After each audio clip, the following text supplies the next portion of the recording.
ఓం శ్రీమాత్రే నమః. ETV life ఆధ్యాత్మిక ఛానల్ ప్రేక్షకులకు స్వాగతం. సప్తకోటి మహామంత్రో చిత్త విభ్రమకారకాః ఏక ఏవ మహామంత్రః గురురితి అక్షరద్వయం. ఎన్ని కోట్ల మంత్రాలను నువ్వు అనుష్ఠానం చేసినా అవన్నీ నీ చిత్రాన్ని భ్రమలో ముంచేవే తప్ప నీకు ఉపయోగపడేవి కావు. ఎందుకంటే ఏ మంత్రమైనా గురువు ద్వారా ఉపదేశింపబడి ఆ మంత్ర అనుష్ఠానం చేసేటప్పుడు నీలో కలిగేటువంటి పరిణామాలను గుర్తిస్తూ నీకు మార్గదర్శకం చేయగలిగినప్పుడు మాత్రమే ఆ మంత్రానుష్ఠానం నీకు సత్ఫలితాలను అందిస్తుంది. స్వామి రామ తన గురువైన బెంగాల్ బాబా దగ్గర నుంచి మంత్రాన్ని స్వీకరించి అనుష్ఠానం చేయడం ప్రారంభించాడు. కొన్ని రోజులు గడిచిన తరువాత ఆయనకు విపరీతమైన కామ ప్రవృత్తి కలిగింది. ఆశ్చర్యపోయాడు. అన్నీ వదులుకొని అనుష్ఠానం చేస్తున్న నాలో ఇలాంటి వికారం కలగటానికి కారణమేమిటో తెలుసుకోవాలనుకొని గురువుగారిని అడిగాడు. నీ సాధన సఫలీకృతమవుతోందయ్యా, నీలో ఉన్న కుండలిని శక్తి జాగృతమయ్యి ఒక్కొక్క గ్రంథిని భేదాన్ చేస్తూ ఊర్ధ్వముఖంగా ప్రయాణిస్తోంది. మూలాధార చక్రాన్ని దాటినప్పుడు ఈ విధంగా కామ వికారం కలుగుతుంది. తట్టుకొని నిలబడగలిగితే నీ జీవితం అద్భుతంగా ముందుకు సాగుతుంది అని కలిగిన వికారానికి కారణం చెప్పాడు. సరైన మార్గాన్ని ఉపదేశించి ఆయనను ముందుకు నడిపించాడు. చాలామంది గురువులు అద్భుతమైనటువంటి సాధన చేసిన అనుకోని పరిణామాల వల్ల అపకీర్తి పాలు కావటానికి కారణం తమలో జరిగేటువంటి మార్పులను గుర్తించకపోవటమే. అందుకే ప్రతి వారికి గురువు ఉండటం అతి ఆవశ్యకం. రామచంద్రమూర్తి వశిష్ఠుణ్ణి విశ్వామిత్రుణ్ణి గురువుగా స్వీకరించాడు. సంపూర్ణావతారమైన శ్రీకృష్ణావతారంలో కూడా సాందీపని గురువుగా కృష్ణుడికి జ్ఞానబోధ చేశాడు. పాండవులు ఎప్పుడూ ధౌమ్యుణ్ణి తమ వెంట పెట్టుకొని ముందుకు నడిచేవారు. ఈ దృష్టాంతాలన్నీ మనకు తెలియజెప్పే సత్యం ఒక్కటే, నా గురురో రాధికం, గురువునికి మించిన వారెవరూ లేరు. గురువు సందేశం లేకుండా నీ జీవితం ముందుకు సాగదు. ఇలా గురువు యొక్క మార్గదర్శకంలో ముందుకు సాగేటువంటి సాంప్రదాయం ఉన్నటువంటి మనుషులంతా, సమాజమంతా సుభిక్షంగా జీవితాన్ని గడపగలిగింది. జనమేజయుడు అడిగిన సందేహాలన్నింటికీ వేదవ్యాసుడు ఓపికగా సమాధానాలు చెబుతూ ఉన్నాడు.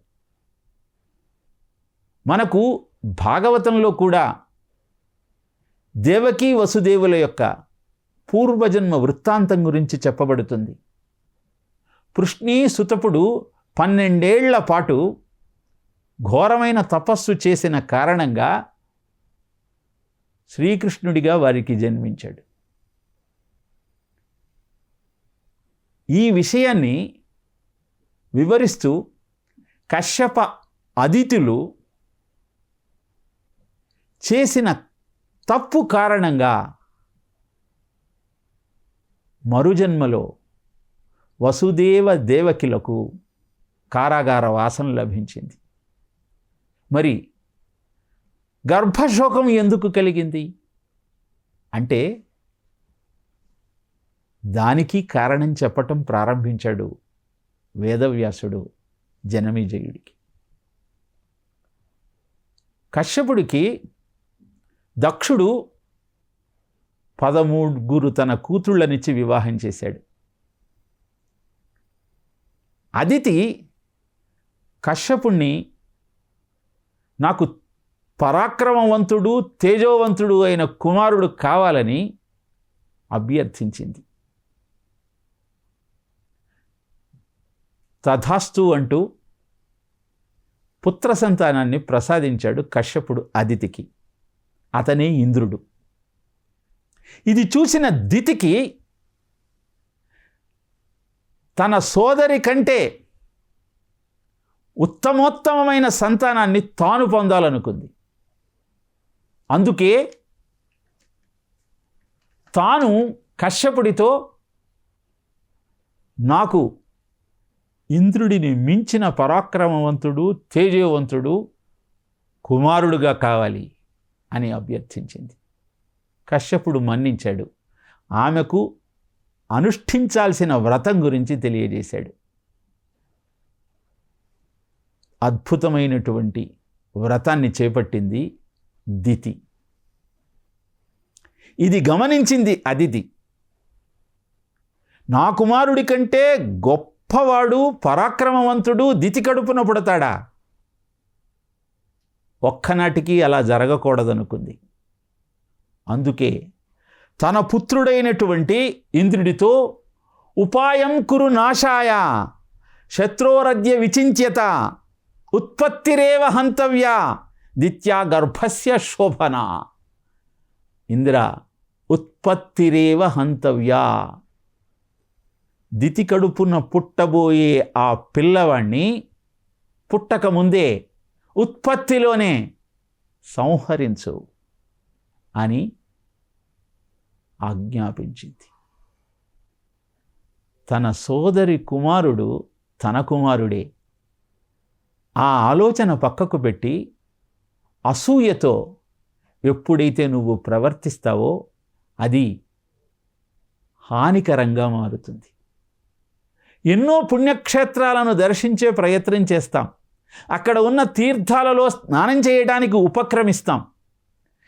ఆ బాహ్య తీర్థాలలో స్నానం చేసే ముందు మానసిక తీర్థాలలో స్నానం చెయ్యమని చెబుతుంది కాశీఖండం. వ్యాసుడు కాశీఖండంలో ఈ సత్యాన్ని మనకు తెలియజేస్తాడు.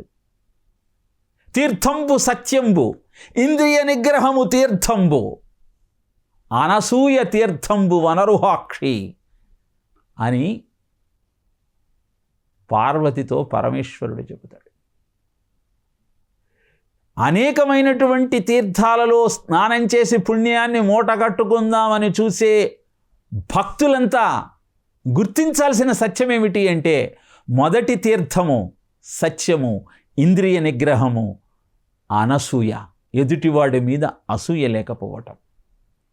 ఈ తీర్థాలలో స్నానం చేసిన తరువాత బాహ్య తీర్థాలలో స్నానం చేస్తే అవి మీకు పుణ్యాన్ని ఇస్తాయి, మీ ప్రయోజనాన్ని నెరవేరుస్తాయి. అదితి ఆ విషయాన్ని మర్చిపోయి అద్భుతమైనటువంటి వ్రతాన్ని ఆచరించి ఇంద్రుడి లాంటి కుమారుడిని కన్నది. కానీ ఏం ప్రయోజనం? తన సోదరికి కలిగే కుమారుడు తన కుమారుడి కంటే గొప్పవాడవుతాడన్న అసూయతో, ఈర్ష్యతో సోదరి గర్భాన్ని విచ్ఛిన్నం చేయమంటూ తన కుమారుడికి ఆజ్ఞ జారీ చేసింది. సరేనని ఇంద్రుడు లేని కపట ప్రేమను నటిస్తూ దితి పంచన చేరాడు. ఆమెకు శుశ్రూష చేయటం ప్రారంభించాడు. ఆమె నిండు గర్భిణిగా ఉన్నప్పుడు అలసి జుట్టు విరబోసుకొని గడప మీద విశ్రాంతి తీసుకుంటున్న సమయంలో వ్రత నియమాన్ని ఉల్లంఘించిన కారణాన ఆమె గర్భంలోకి ప్రవేశించి పిండాన్ని 7 ముక్కలు చేశాడు. అక్కడితో ఆగక ఒక్కొక్క ముక్కను మళ్ళీ 2 ముక్కలు చేశాడు. గమనించినటువంటి దితి ఆగ్రహోదగ్రురాలై ఇలా ఇంద్రుణ్ణి ఆజ్ఞాపించిన అదితిని శపించింది. నీ అసూయతో నా గర్భాన్ని విచ్ఛిన్నం చేశావు, అందుకే నీవు కూడా నాలానే గర్భశోకమును అనుభవించదవుగాక. 6 పుత్రులు నీ కళ్ళ ముందే కరకు కలవారానికి బలి అవుతుంటే నిస్సహాయ స్థితిలో చూస్తూ ఉండేదవుగాక. కారాగృహ వాసాన్ని అనుభవించదవుగాక అంటూ శాప పరంపరను కురిపించటం ప్రారంభించింది. అది గమనించిన కశ్యపుడు దితిని నివారించాడు. 28వ ద్వాపర యుగంలో నేను వసుదేవుడిగా జన్మించినప్పుడు అదితి దేవకిగా జన్మించి నీవిచ్చిన శాపాన్ని అనుభవిస్తుంది. నేను వరుణుడికి చేసిన అన్యాయం కారణంగా గోవులను కాసుకుంటూ గోపాలుడిగా సంచరిస్తాను అని దితి కోపాన్ని ఉపశమింపచేశాడు. వింటున్న జనమేజయుడికి వేదవ్యాసుడు చెబుతున్న మాటలు జీర్ణం కాలేదు. సత్యము, శౌచము, దయ, దానము ఈ 4 ధర్మానికి 4 పాదాలు కదా. జరిగిన ఈ సంఘటనలో ఈ 4ంటిలో ఏదీ కనబడటం లేదు. ధర్మహీనం కృతం కర్మ కథం తత్ఫలం భవేత్, ధర్మే స్థిరామతి క్వాపి నకస్యాపి ప్రతీతయేత్. మహానుభావ, మునిసత్తమ, ధర్మం లేకుండా ఆచరించిన కార్యక్రమం ఏదైనా సత్ఫలితాలను ఎలా ఇస్తుందయ్యా? ఇన్ని సంఘటనలో ఏది కూడా ధర్మబద్ధంగా కనపడటం లేదు. ఎందుకు వీళ్ళంతా ఇలా సంచరించారు? నాకు ఆశ్చర్యం కలుగుతోంది. వీరే కాదు, శ్రీ మహావిష్ణువు కూడా తనకు దానమిచ్చినటువంటి బలిని అథ పాతాళానికి తొక్కేశాడే. ఇదెక్కడి న్యాయం? ఎందుకు ఇలా జరుగుతూ ఉంది అంటూ ఆర్తిగా ప్రశ్నించాడు. బలిని పాతాళానికి ప్రభువుని చేసినటువంటి ఆ శ్రీ మహావిష్ణువుకు తన సర్వస్వము దానం చేసినటువంటి బలి, ఈ ఇద్దరిలో ఎవరు గొప్పవారు, ఎవరు జయించారు అని వేదవ్యాసుడిని ప్రశ్నించగానే మారు మాట్లాడకుండా వేదవ్యాసుడు ఠక్కున సమాధానం చెప్పాడు. జితం వై బలినా రాజన్ దత్తాయేన చ మేదిని త్రివిక్రమోపి నామ్నాయః ప్రథితో వామనో భవేత్. చలనార్థమిదం రాజన్ వామనత్వం నరాధిప. సందేహమేమున్నది? జనమేజయ, గెలిచినవాడు బలే తన సర్వస్వాన్ని శ్రీ మహావిష్ణువుకు దానం చేశాడు. దానానికి మించినటువంటి సత్కర్మ ఏముంటుంది? దానం స్వీకరించి బలిని అథపాతాళానికి తొక్కినటువంటి శ్రీ మహావిష్ణువు ఆయన కోటకు ద్వారపాలకుడిగా ఉన్నాడు. శ్రీ మహావిష్ణువు యొక్క లీలలు అర్థం చేసుకోవడం సామాన్యుడి తరం కాదు. చిత్రంబులు త్రైలోక్య పవిత్రంబులు భవలతాల విత్రంబులు మునిజనవన చైత్రంబులు విష్ణుదేవు చారిత్ర్యంబుల్ అంటాడు శుకుడు భాగవతంలో. బలి తరువాత తాను అధిరోహించాల్సిన ఇంద్ర పదవిని ఇప్పుడే అందుకున్నామన్న కారణంగా ఆయనకు శిక్ష విధించిన, ఆయన ఇచ్చిన అద్భుతమైన దానానికి, ఆయన దానశీలతకు మెచ్చి తాను ఆయన పరిపాలిస్తున్నటువంటి రాజ్యపు యొక్క ద్వారానికి కాపలాదారుడిగా నిలబడ్డాడు. అంతేకాదు, దానాన్ని స్వీకరించిన నేరాన వామనుడిగా మారాడు. యత్తత్వపుర్భాతి విభూషణాయుధై అవ్యక్త చిద్వ్యక్తమధారయత్ ధరిః బభూవతేనైవ సవామనో వటుః సంపశ్యతో దివ్యగతి యథా నటః అంటాడు భాగవతంలో.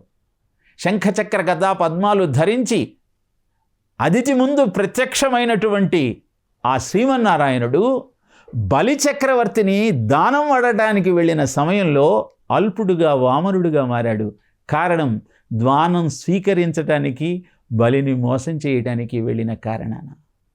అందుకే శ్రీ మహావిష్ణువు కూడా మాతృగర్భంలో వసించి అవస్థపడాల్సిన అగత్యం ఏర్పడింది అంటూ వేదవ్యాసుడు కర్మలే నీ జీవన గమనాన్ని నియంత్రించే సాధనాలు అన్న సత్యాన్ని అద్భుతంగా వివరించాడు. ఈ ఘట్టాలన్నింటినీ వింటున్న మనకు గురు సందేశంలో గురువు చెప్పే మాట ఏ విధంగా మార్గదర్శకమవుతుందో అవగాహన చేసుకోవాలి.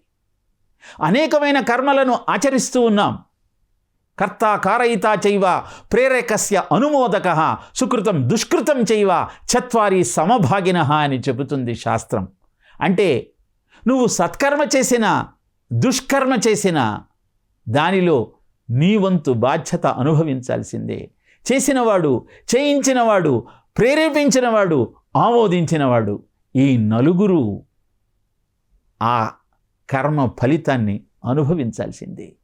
అందుకే సత్కర్మలు చేసే వారితో సాంగత్యాన్ని పెంచుకొని దుష్కర్మలకు దూరంగా నువ్వు ఉండగలిగితే నీ జీవితం అద్భుతంగా ముందుకు సాగుతుంది అన్నటువంటి సత్యాన్ని ఈ సంఘటనల ద్వారా వేదవ్యాసుడు మనకు వివరించే ప్రయత్నం చేస్తూ ఉన్నాడు.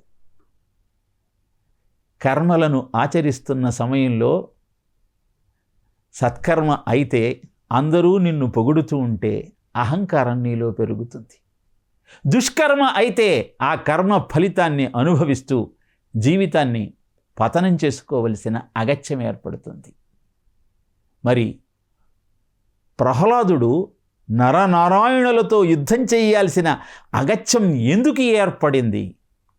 ప్రహ్లాదుడి నరనారాయణుల అహంకారం ఏ విధంగా పరిణమించింది అన్న సత్యాన్ని తరువాత జనమేజయుడు అడిగిన ప్రశ్నకు సమాధానంగా చెప్పటం ప్రారంభించాడు కృష్ణద్వైపాయనుడు. జనమేజయ, పూర్వం ధర్ముడు దక్షుడి యొక్క 10 మంది కుమార్తెలను వివాహం చేసుకున్నాడు. కృష్ణుడు, హరి, నరుడు, నారాయణుడు ఈ నలుగురిని పుత్రులుగా పొందాడు. దానిలో మొదటి 2 యోగాభ్యాస పరాయణులైతే నరనారాయణులిద్దరూ తపస్సు చేసుకోవటం ప్రారంభించారు. తపస్సు చేసుకుంటున్నటువంటి నరనారాయణుల యొక్క పరిస్థితిని గమనించిన ఇంద్రుడికి భయం అయింది. వీళ్ళు ఇంత తీవ్రమైన తపస్సును ఏమి ఆశించి చేస్తూ ఉన్నారు? నా ఇంద్ర పదవికి మోసం రావటం లేదు కదా అని ఆలోచనల్లో పడ్డాడు. ఎప్పుడు ఎవరు తపస్సు చేస్తున్నా ఇంద్రుడు ఆ తపస్సుకు ఆటంకం కలిగిస్తూ ఉంటాడు అన్న కథను అనేకసార్లు మనం గమనించాం. ఇంద్రుడు అంత దుర్మార్గుడైతే స్వర్గాధిపతి ఎలా కాగలుగుతాడు? ఈ కథల ద్వారా ఇంద్రుణ్ణి ప్రతీకగా చేసుకొని వేదవ్యాసుడు మనకి ఏం చెబుతున్నాడు పరిశీలించాల్సిన అవసరం ఉన్నది. తపస్సు నీవు చేస్తున్నప్పుడు, కఠోరమైన దీక్షను అవలంబించి లక్ష్యాన్ని చేరుకుందామన్న ప్రయత్నం నువ్వు చేస్తున్నప్పుడు నీ ఇంద్రియాలన్నీ నీలో వికారాన్ని కలగజేసి నీ తపస్సును భగ్నం చేసే ప్రయత్నం చేస్తూ ఉంటాయి. అదే ఇంద్రుడు ఎవరు తపస్సు చేసినా వారి తపస్సును భగ్నం చేసే ప్రయత్నం చేస్తాడు అని చెప్పటంలోని ఆంతర్యం. ఏ కథైనా మానవ జీవిత శ్రేయస్సును దృష్టిలో పెట్టుకుని చెప్పబడిందే. ఇక్కడ నరనారాయణులిద్దరూ తపస్సు చేస్తున్న వైనాన్ని గమనించిన ఇంద్రుడు వారి దగ్గరకు వచ్చి వరమిస్తాను తీసుకోండి అంటూ తన అనుగ్రహాన్ని ప్రకటించాడు. వారు మౌనంగా కూర్చున్నారు. అనంతరం వారిని భయపెట్టడానికి సింహ శార్దూలాలను ప్రయోగించాడు. వాడిలో చలనం లేదు. అనంతరం మాయా మోహినిని సృష్టించాడు. అయినా వారు భీతిల్లలేదు. వరానికి పొంగక, భయానికి కుంగక, మాయకు లొంగక వారు చేస్తున్నటువంటి ఆ తపస్సును భగ్నం చేయటం కోసం మన్మథుణ్ణి, అప్సరసలను పంపించాడు. ఆ అప్సరసలను చూసి చిరునవ్వు నవ్వి నారాయణుడు తన జఘన భాగాన్ని స్పృశించాడు. వెంటనే అద్భుతమైన సౌందర్యవతి ఉద్భవించింది. ఆమె ఊర్వశి. నారాయణుడి యొక్క తపశ్శక్తిని గమనించినటువంటి అప్సరసలు, మన్మథుడు అంతా వినయంగా ఆయనకు నమస్కరించారు. నారాయణుడు వారితో, మీ వినయానికి పొంగిపోయాను, ఈ ఊర్వశిని కూడా తీసుకొని మీతో వెళ్ళండి, మీకు ఏం వరం కావాలో కోరుకోండి అని అడిగాడు. వెంటనే అప్సరసలు నారాయణ మహర్షిలో ఉన్నటువంటి అహంకారాన్ని గమనించి, స్పర్శ సుఖం కంటే మించిన సుఖమేదీ లేదయ్యా, మీ సాంగత్యమే మాకు ప్రసాదించు అంటూ అభ్యర్థించారు. అప్పుడు గుర్తించాడు నారాయణ మహర్షి తన అహంకారం కారణంగా తనలో ప్రజ్వరిల్లినటువంటి భావన ఎంత ఉపద్రవాన్ని తెచ్చిపెట్టిందో. అద్భుతమైన తపస్సు ద్వారా జీవితాన్ని ధన్యం చేసుకుందాం అనుకున్న నాకు నేనిచ్చిన మాట ఎంత హానిని తలపెట్టింది.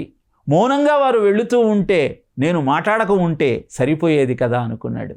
కానీ అనృత దోషం అంటకుండా ఉండాలి అంటే వారిని కరుణించాల్సిందే.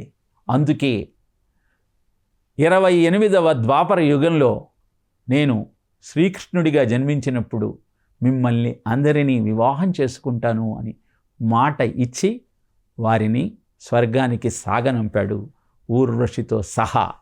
అనంతరం ప్రహ్లాదుడు చవన మహర్షి యొక్క మాట విని నైమిషారణ్యానికి వచ్చి అక్కడ మర్రి చెట్టు కింద తపస్సు చేసుకుంటున్న నరనారాయణులు ధనుర్బాణాలను ధరించి ఉండటం చూసి